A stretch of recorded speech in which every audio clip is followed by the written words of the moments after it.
ಸ್ವಾರ್ಥದಿಂದಲೇ ಪ್ರೇರಿತನಾಗಿ ಕಾರಣನಾದ ನನ್ನ ರಾವಣ ಸುಖವಾಗಿ ಉಳಿಯಕೂಡದು. ಆದ್ದರಿಂದಲೇ ನನ್ನ ಮಕ್ಕಳಾದ ಒಬ್ಬ ಗಂಡು ಒಬ್ಬ ಹೆಣ್ಣು ಶಂಭುಕನನ್ನು ತಪಸ್ಸಿಗಾಗಿ ನೇಮಿಸಿದ್ದೇನೆ. ತಪಸ್ಸಿನ ಫಲವಾಗಿ ಅಜೇಯವಾದ ವರವನ್ನು ಸಂಪಾದಿಸಿ ಆ ರಾವಣನಿಗೆ ಅಥವಾ ನಮ್ಮ ತಾಯಿಯ ಕುಲಕ್ಕೆ ಯಾವ ರೀತಿಯಿಂದಲಾದರೂ ಕೇಳಲು ತಂದು ಕೊಡಬೇಕು ಅನ್ನುವ ಭಾವನೆಯಿಂದ ನಾನಿದ್ದವು. ತಪಸ್ಸಿನಲ್ಲಿ ನಿರತನಾದವನಿಗೆ ಹೊತ್ತೊತ್ತಿಗೆ ಆಹಾರ ಬೇಕಾಗಬೇಕು. ಬೇಟೆಯಾಡುವವರಿಗೆ ಬೇಕಾದ ಆಹಾರವನ್ನು ಸಂಪಾದಿಸಿಕೊಂಡು ಹೋಗಿ ಕೊಟ್ಟವನ ಹೊಟ್ಟೆಗೆ ತೊಂದರೆಯಾಗದಾಗೆ ಮಾಡಿ ತಪಸ್ಸಿನಲ್ಲಿ ಅವನಿರಿಸಿದ ನಿಷ್ಠೆ ಕ್ಷಯವಾಗದೆ ಉಳಿಯುವುದಕ್ಕೆ ನೋಡಿಕೊಳ್ಳುವವಳು ನಾನು. ಇಂತಾದರೂ ಅಷ್ಟೇ ಬೇಟೆಯಾಡಬೇಕು, ಮಾಂಸವನ್ನು ಸಂಪಾದಿಸಬೇಕು, ಮಗನ ಹೊಟ್ಟೆ ತುಂಬಿಸಬೇಕು, ಆಮೇಲೆ ಅವನ ತಪಸ್ಸು ಫಲಗೊಳ್ಳುವವರಿಗೆ ಕಾಯಬೇಕು. ಈ ಆಲೋಚನೆ ಕಾಲದಲ್ಲಿ ಸುತ್ತಾಡಿ ಬೇಟೆಯಾಡಿ ಮಾಂಸವನ್ನು ಸಂಗ್ರಹಿಸಿ ಮಗ ತಪಸ್ಸು ಮಾಡುವಲ್ಲಿಗೆ ಬಂದೆ.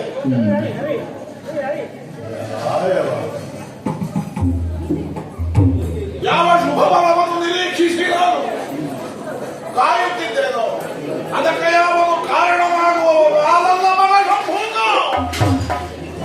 ಕೊರಳರಿಯಲ್ಪಟ್ಟ ಸ್ಥಿತಿಯಲ್ಲಿ ಕಾಣ ಸಿಕ್ಕಿದೆ. ದುಡ್ಡ ಗುಡ್ಡಗಳು ಛೇದಿಸಲ್ಪಟ್ಟು ಆಶಾ ಗೋಪುರ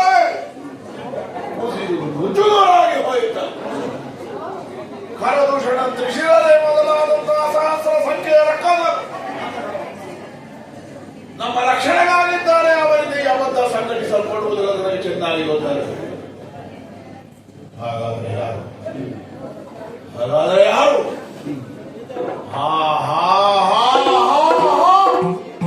ಈ ಪ್ರಶ್ನೆಗೆ ಉತ್ತರವಾಗಿ ನನ್ನ ಮೂಗಿಗೆ ಒಂದು ಪರಿಮಳ ಆಡರುತ್ತದಲ್ಲ, ಯಾರದು?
ಯಾವಾಗ ಒಬ್ಬ ಮನುಷ್ಯ ಅಥವಾ ಯಾರೋ ಮನುಷ್ಯ ಇಲ್ಲಿಗೆ ಬಂದಿದ್ದಾರೆ, ಅದುವೇ ನನ್ನ ಮನಸ್ಸಿಗೆ ಕಟ್ಟಕವಾಗಿದೆ ಎನ್ನುವುದಕ್ಕೆ ಅನುಮಾನವೇ. ಯಾರು ಬಂದದ್ದು ಅನ್ನುವುದಕ್ಕೆ ಉತ್ತರವಾಗಿ ಮನುಷ್ಯರು ಅನ್ನುವ ಸ್ಮರಣ ನನಗೆ ಬರುವುದಕ್ಕೆ ಕಾರಣ ಏನು? ನನ್ನ ಮೂವಿಗೆ ಒಯ್ದ ವಾಸನೆ. ವಾಸನೆ ಅಂದರೆ ಎರಡು ಆಗುತ್ತದೆ. ಅದಕ್ಕೆ ಹಿಂದೆ ಒಂದು ಶಬ್ದ ಸೇರಿಸಿದೆ, ಒಂದು ಸುವಾಸನೆ, ಅದರಿಂದ ದುರ್ವಾಸನೆ. ರೂಢಿಯಲ್ಲಿ ವಾಸನೆ ಅಂದರೆ ಮಾತಾಡ ಅಂತಾರೆ, ಸುವಾಸನೆಗೆ ಪರಿಮಳ ಅಂತ ಹೇಳುದು. ಅದು ಹೇಳುವವರ ತಿಳುವಳಿಕೆಯ ದೋಷ, ನಾನು ಹಾಗೆ ಹೇಳುವುದಿಲ್ಲ. ಬಾರಿಗೆ ಮೈಯ ವಾಸನೆ, ಇಲ್ಲಿಯ ಋಷಿಮುನಿಗಳ ಮೈಯ ವಾಸನೆ ಇಲ್ಲ. ಅವರಿಗೆ ಬೆವರುವುದೇ ಇಲ್ಲ. ಯಾಕೆ ಬೆವರುವುದಿಲ್ಲ? ಅವರು ದೇವತೆಗಳು ಅಂತ ಅಂತಾರೆ. ಬೆವರಬೇಕಾದ್ರೆ ದೇಹದಲ್ಲಿ ಒಂದು ಸ್ವಲ್ಪ ರಕ್ತ ಮಾಂಸ ಬೇಕು.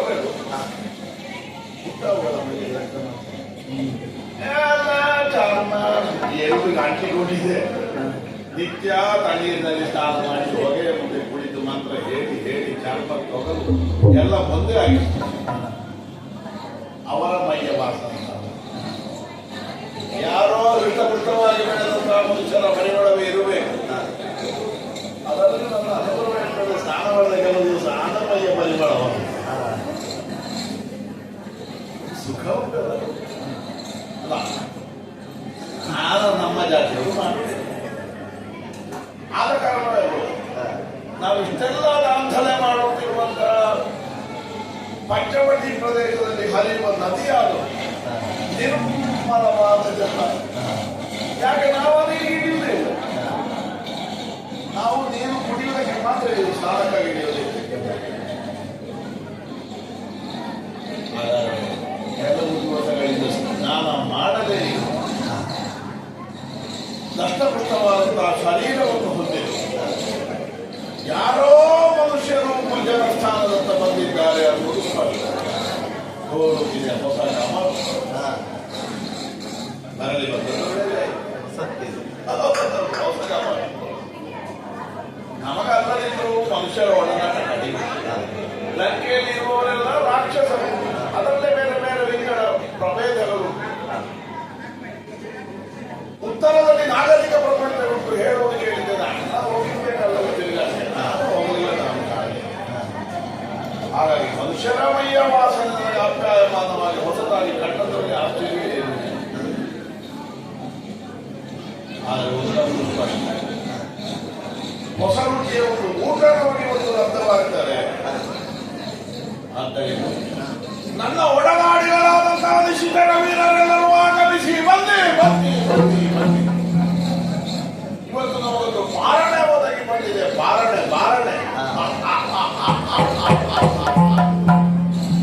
ಕಾಡವಳೆಗಳ ಮಾಂಸವನ್ನು ತಿಂದು ಜಡ್ಡು ಕಟ್ಟಿ ಹೋದ ನಮ್ಮ ನಾಳೆಗೆ ನಮ್ಮ ಹಲ್ಲು ಇವತ್ತೊಂದು ಸವಿಯಾದ ಭಕ್ಷ್ಯವನ್ನು ಆಸ್ವಾದಿಸಿಕೊಳ್ಳುವುದಕ್ಕೆ ಸಿದ್ಧವಾಗಬೇಕಾಗಿದೆ.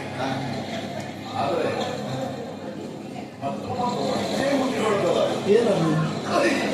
ಎಲ್ಲಿಂದ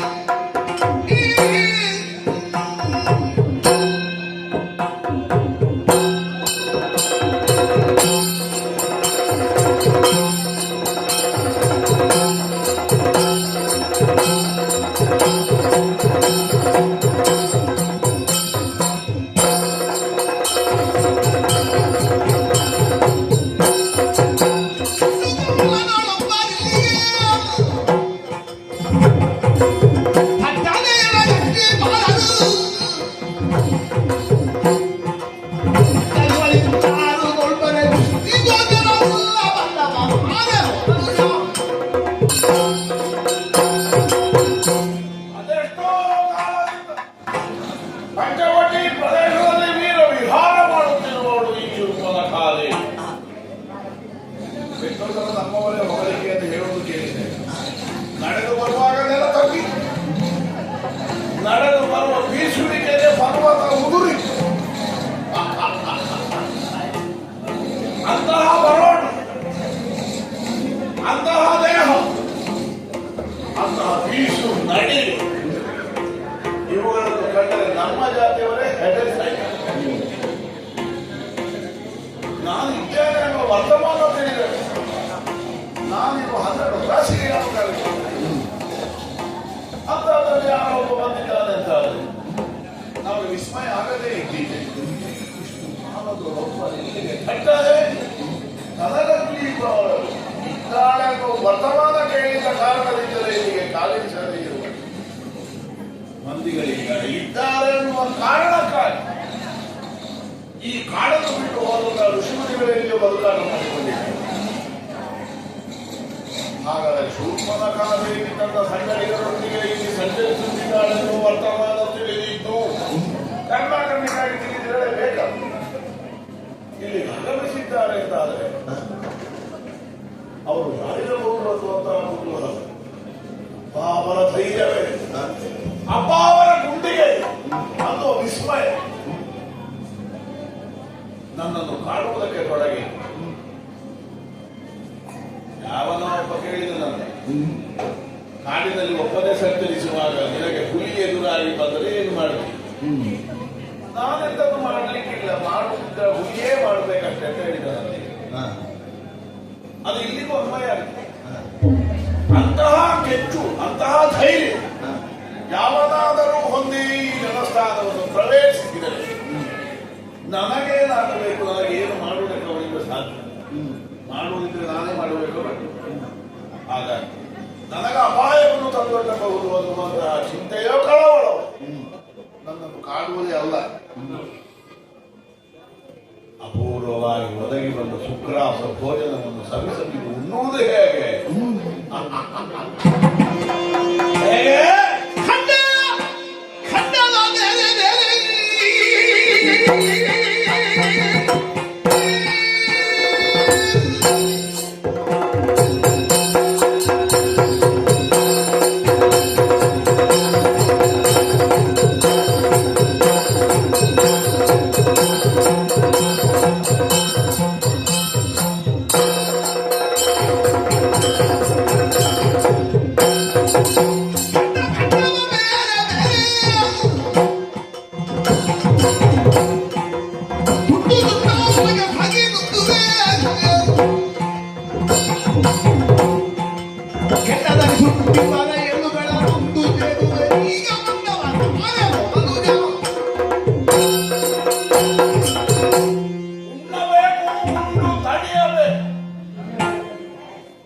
ಉಣ್ಣುವುದೆಂದರೆ ಅಪೂರ್ವವಾದ ಭೋಜನ ಸಿಕ್ಕಿದಾಗ ಒಂದು ಹೊಟ್ಟು ಮುಕ್ಕುವುದಲ್ಲ, ನಿಧಾನವಾಗಿ ರುಚಿ ರುಚಿಯಾಗಿ ಸವಿದು ಉಣ್ಣಬೇಕು. ಕಾಟೆ ಹಲ್ಲಿಗೆ ಕೊಟ್ಟು ಜಗಿದ ಮಾಂಸದ ರಸವನ್ನು ಆಸ್ವಾದಿಸಬೇಕು. ಹರಿತವಾದ ಖಡ್ಗದಿಂದ ತುಂಡು ತುಂಡು ತುಂಡು ತುಂಡು ತುಂಡು ಖಂಡವ ಬೇರೆ ಬೇರೆ ಮಾಡಿ ಸಂಗ್ರಹಿಸಬೇಕು. ಸ್ವಲ್ಪ ಆಗಲೇ ನಮಗೆ ಗೊತ್ತಿಲ್ಲ. ಈಗ ದೊಡ್ಡ ದೊಡ್ಡ ಹಣ್ಣೆಲ್ಲ ಒಂದು ಕೊರೆಯುವ ಸಮಾರಂಭ ಬೆಲ್ಲದ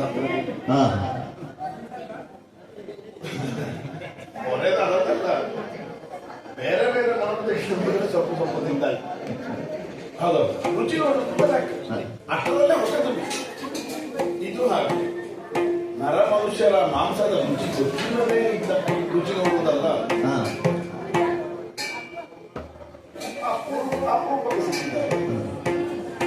ಹಾಗೆ ತಿನ್ನುವಾಗಲೇ ಒಂದು ಸ್ವಲ್ಪ ಹೊಟ್ಟೆ ತುಂಬಿ ಆಯ್ತು. ಮತ್ತ ತುಂಡು ತುಂಡು ಮಾಂಸಗಳ ಸಿಪ್ಪೆಯನ್ನು ಬೇರ್ಪಡಿಸುವುದು, ಚರ್ಮವನ್ನು ಮಾಂಸವನ್ನೆಲ್ಲ ಒಂದು ಕಡಾಯಿಯಲ್ಲಿ ಹಾಕುವುದು, 3 ಕಲ್ಲಿನ ಒಲೆ ಹೂಡಿ ಬೆಂಕಿ ಮಾಡಿ ಅದರಲ್ಲಿ ಅದನ್ನು ಬೇಯಿಸುವುದು. ಒಂದು ಸ್ವಲ್ಪ ಉಪ್ಪು, ಹೆಚ್ಚು ಬೇಡ, ರಕ್ತದಲ್ಲಿ ಉಪ್ಪಿನಂಶ ಹೆಚ್ಚು ಮುಚ್ಚು, ಮತ್ತೊಂದು ಸ್ವಲ್ಪ ಖಾರ, ಅದು ಬೇಕು. ಸ್ವಲ್ಪ ಕಟುವಾಗಿ ಇಲ್ಲದೆ ಇದ್ರೆ ಇದನ್ನು ರುಚಿಯೇ ಆಗಿದೆ. ಹುಳಿ ಬೇಡ ಬೇಡ, ನಿಮಗೆ ಗೊತ್ತಿಲ್ಲದ ಕಾರಣ ನೀವು ಅದು ನೆನಪು ಮಾಡೋದು. ಈ ಮನುಷ್ಯರ ಮೈಯಲ್ಲಿ ಇರುವಷ್ಟು ಹುಳಿ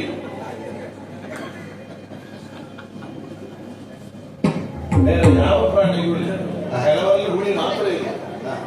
ಹಾಗಾದಾಗ ಹುಳಿ ಬೇಡ, ಮೆಣಸು ಸ್ವಲ್ಪ ಹೆಚ್ಚು ಹಾಕಿ ಬೇಯಿಸುವುದು. ಮತ್ತೊಂದು ಕಡೆಯಲ್ಲಿ ಬಿದಿರಕ್ಕಿಯ ಅನ್ನ, ಅದಕ್ಕೆ ಎಷ್ಟು ಬೇಕಷ್ಟೇ ಬೇಯಿಸುವುದು. ಒಂದು ಮುಗುಳಕ್ಕಿ ಆಗಬೇಕು, ಹೆಚ್ಚು ಬೆಂದ ಹಾಕಿಬಾರದು, ರುಚಿ ಆಗುವುದು. ಬಿರಿದ ಅಕ್ಕಿ, ಬಿರಿದ ಅನ್ನ, ಆ ಅನ್ನವನ್ನು ಮಾಂಸವನ್ನು ಚೆನ್ನಾಗಿ ಬೆರೆಸುವುದು. ಬಿರಿ ಬಿರಿ ಅನ್ನ, ಬಿರಿ ಬಿರಿ ಅದನ್ನು ಎಲ್ಲರೂ ಒಟ್ಟಾಗಿ ಕುಳಿತು ಸಮೃದ್ಧವಾಗಿ ತಿನ್ನುವುದು.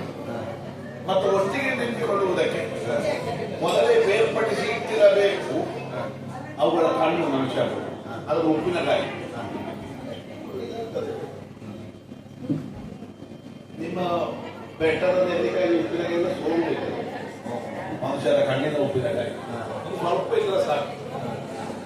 ಅದನ್ನು ನೆಂಚಿಕೊಂಡು ಇದನ್ನು ತಿನ್ನುವಾಗ ಏನಾದರೂ ಕುರುಕುರು ಬೇಕವರು ಈ ಬೇರ್ಪಡಿಸಿದ್ದ ಮನುಷ್ಯರ ಚರ್ಮ ಉಂಟಲ್ಲ, ಅದನ್ನು ಕೆಂಡದಲ್ಲಿ ಸುಡುವುದು.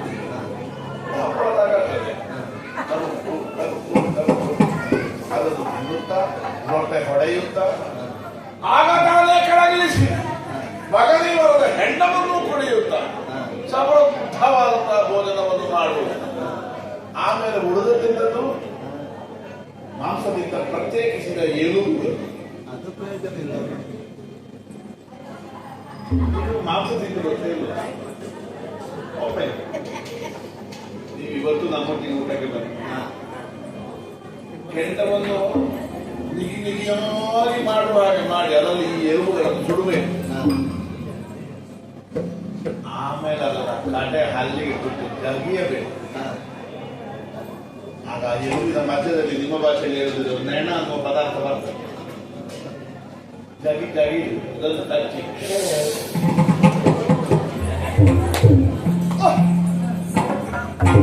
ಅದರ ರುಚಿ ನಿಮ್ಮ ಯಾವ ಪಂಚಾಮೃತಕ್ಕಿಲ್ಲ ಗೊತ್ತಿಲ್ಲ. ಮತ್ತ ಎಲುಬನ್ನು ಕಡೆಯಲ್ಲಿ ಕೊಟ್ಟು ಜಗಿದು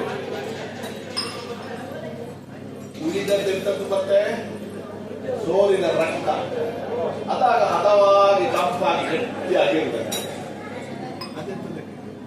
ಅದನ್ನೊಂದು ಗೆರಟೆಯಲ್ಲಿ ತೆಕ್ಕೊಂಡು ಒಂದು ಬಿದಿರಿನ ಕಟ್ಟಿ ಇದೆ ಊಟ ಆದ ಮೇಲೆ ತಿನ್ನುವುದಕ್ಕೆ ಆಗ್ತದೆ. ಆದರೆ ಅಪೂರ್ವವಾಗಿ ಒದಗಿ ಬಂದಂತಹ ಈ ಭೋಜನ ನಾನು ಒಪ್ಪದೇ ಅಲ್ಲ, ಮತ್ತೆ ಎಲ್ಲರಿಗೂ ಕೊಡ್ಲಿಕ್ಕೆ ಉಂಟು.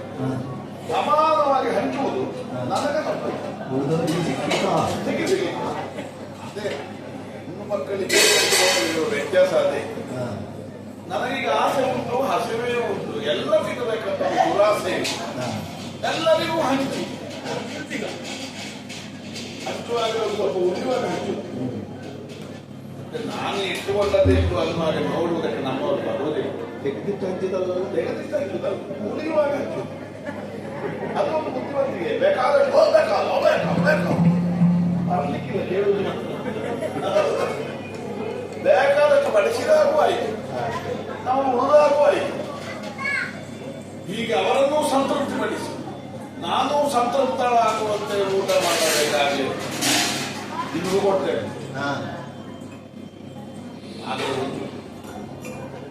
ಈ ಕನಸು ಕಾಣುವಲ್ಲೇ ನಾನು ಉಳಿದೆ ಅಂತಾದ್ರೆ ಆ ಮನುಷ್ಯರೆಲ್ಲಿಯಾದರೂ ಕಾಡಿನ ಸರಹದ್ದು ದಾಟಿ ಆಚೆ ಹೋದ್ರೆ ಕನಸು ಕನಸಾಗಿಯೇ ಉಳಿಯುತ್ತದೆ, ನೀರಿನ ಮೇಲೆ ಹೋಮ ಮಾಡಿದ ಹಾಗಾಗ್ತದೆ. ಆದ ಕಾರಣ ಅತಿ ಧಾವಂತದಿಂದ ಅವರನ್ನು ಅಡ್ಡಗಟ್ಟಿ ಅವರನ್ನು ಹಿಡಿದು ಊಟ ಮಾಡಬೇಕಾಗಿದೆ. ಆ ಕಡೆಗೆ ಧಾವಿಸುವೆ.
ಸ್ವಾಮಿ ಸೀತಾ ಕೇಳಿಸಿಕೊಂಡ್ರ? ಕೇಳ್ತಾ ಇದೆ, ಹಾಗಾಗಿಯೇ ಸನ್ನದ್ಧನಾಗಿ ನಿಂತಿದೆ. ಏನೇನೆಲ್ಲ ವಿಪರೀತಗಳಾಗ್ತಾ ಉಂಟು ಅನ್ನೋದನ್ನು ನೀವು ಗಮನಿಸ್ತಾ ಇದ್ದೀರಲ್ಲ. ಪರಿಸರದಲ್ಲಿ ಏನೋ ವ್ಯತ್ಯಯ. ಆ ಬ್ರಾಹ್ಮಣರು ಬಂದದ್ದು, ಅವರು ಆಡಿದ್ದು, ಅವರ ಮನೆಯವರು ಆಡಿದ್ದು, ಅದಕ್ಕೆ ಸರಿಯಾಗಿ ಈಗ ನಡೆಯುತ್ತಾ ಇರುವುದು. ಇದನ್ನೆಲ್ಲ ಗಮನಿಸಿದಂತಹ ನೀವು ಕೈಗಳಲ್ಲಿ ಆಯುಧವನ್ನು ಹಿಡಿದು ಹೆದೆ ಏರಿಸಿ ಸಿದ್ಧನಾಗಿ ನಿಂತಿದ್ದೇನೆ. ಸ್ವಾಮಿ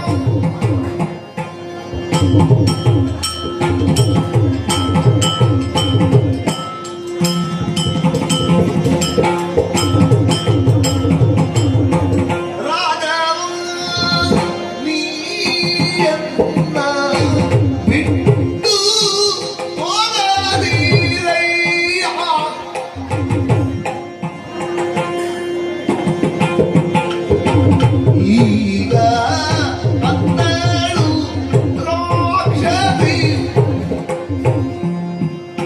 ಈಗ ಹನ್ನೆರಡು ದ್ರಾಕ್ಷಿ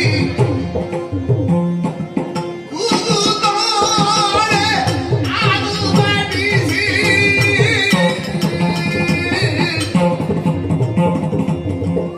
ಲಕ್ಷ್ಮಣ ನಾನೆಲ್ಲಿದ್ದಾನು ರಾಕ್ಷಸಿಯ ಗಂಡನೇನು ಲಕ್ಷ್ಮಣ ನಾನೆಲ್ಲಿದ್ದಾನೋ ರಾಕ್ಷಸಿಯ ಗಂಡನೇನು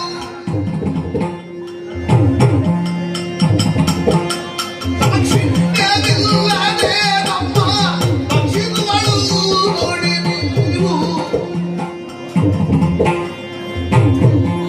ಮಾಧವ ನೀಯನ್ನ ಬಿಟ್ಟು ಹೋಗದಿರಯ್ಯ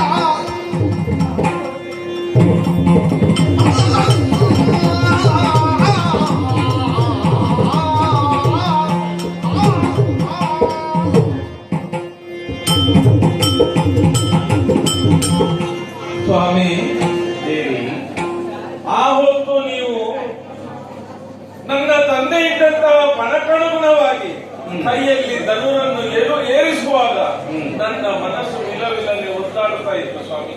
ಯಾಕೋ? ಎಲ್ಲಿ ಈ ಚಿಕ್ಕ ಪ್ರಾಯದ ಸುಂದರಾಂಗನಿಗೆ ಇದು ಸಾಧ್ಯವಾಗದೆ ಹೋದ್ರೆ ನನ್ನ ಕೈ ತಪ್ಪಿ ಹೋಗುತ್ತಾರಲ್ಲ ಅಂತ ನನ್ನ ಮನಸ್ಸಿಗೆ ಅನಿಸ್ತಾ ಇತ್ತು. ಅಂದ್ರೆ ನಾನು ಹೇಗೆ ಏರಿಸಬೇಕು ಅಂತ ನಿನ್ನ ಅಪೇಕ್ಷೆ ಇತ್ತು. ಆದ್ರೆ ಈಗ ಈಗ ನೀವು ಹೇಗೆ ಏರಿಸ್ತೇನೆ ಅಂತ ಕೈಯಲ್ಲಿ ಅದನ್ನ ಕೋದಂಡವನ್ನು ಎತ್ತಿ ಹಿಡಿದವಾಗ ನೀವು ನನ್ನ ಕೈಯಿಂದ ಎಲ್ಲಿ ತಪ್ಪಿ ಹೋಗುತ್ತೀರೋ ಅಂತ ನನ್ನ ಮನಸ್ಸಿಗೆ ಅನ್ನಿಸ್ತಾ ಉಂಟು.